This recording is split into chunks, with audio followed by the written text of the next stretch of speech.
Skúste na moment zavrieť oči. Aké by to bolo nič nevidieť a pohybovať sa len po pamäti? Na chvíľu možno zaujímavé alebo aj vtipné. Zoltán si na život v tme zvyká viac ako 3 roky. Na svet sa namiesto neho pozerá jeho najlepší priateľ, vodiací pes Tony. Tento pes je viac ako kamarát. Áno, to je. A je 100%. Slepý som už 3,5 roka. Mal som taký menší úraz, koník mi šliapol na nohu, potom mi amputovali časť chodidla, 3 prsty. Dostával som lieky, aby to rozťahovali tie žily a cievy. A na nohe mi to pomohlo a udrelo mi to do očí. A v očiach mi všetko popraskalo. No keď som nemal psíka, tak som nechodil von vôbec na ulicu, len tu po dvore som chodil. Aj som sa bál, že niekde spadnem alebo čo. A ešte som sa aj hanbil zo začiatku, že som takto dopadol. Teraz som na to došiel, jak som oslepol a dostal som toho psíka, že čo to znamená, ten vodiaci pes.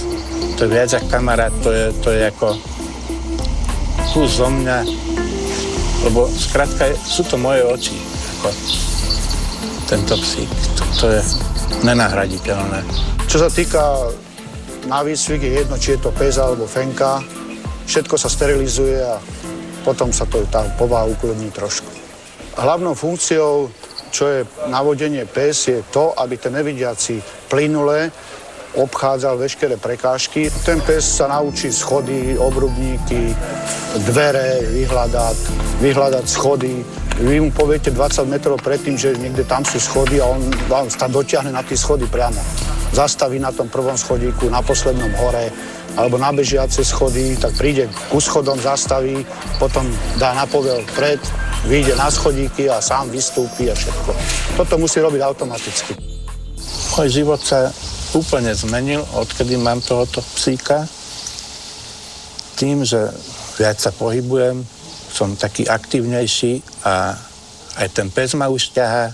Pri výcviku používame paličku a postroj. Na hmatanie veci, keď pes zastavuje, dávame najavo, že vieme o tom, že zastavil nejakú prekážku a tým pádom môžeme pokračovať, ale vždy len na povel. Všetko, čo on robí, musí robiť povelové. Okuliare sa nosia, aby nemal pes očný kontakt, nakoľko oni reagujú aj na to, jak človek pozerá, kam pozerá všetko, takže týmto ho ako metieme, že aby na to nevidiaceho potom nereagoval na oči. S týmto psíkom sa môžem porozprávať, pohrať sa. Keď má chuť, sa zahrá, cíti aj, či som smutný alebo veselý, tak sa prispôsobia. S touto paličkou sa nemôžem porozprávať.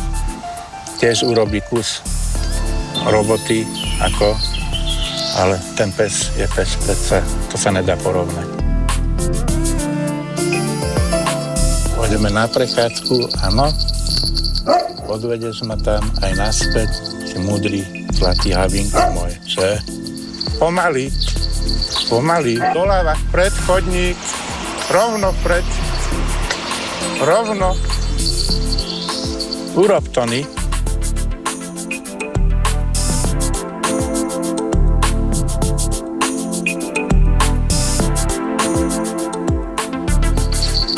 Tak si hodný, tak je pešák, áno.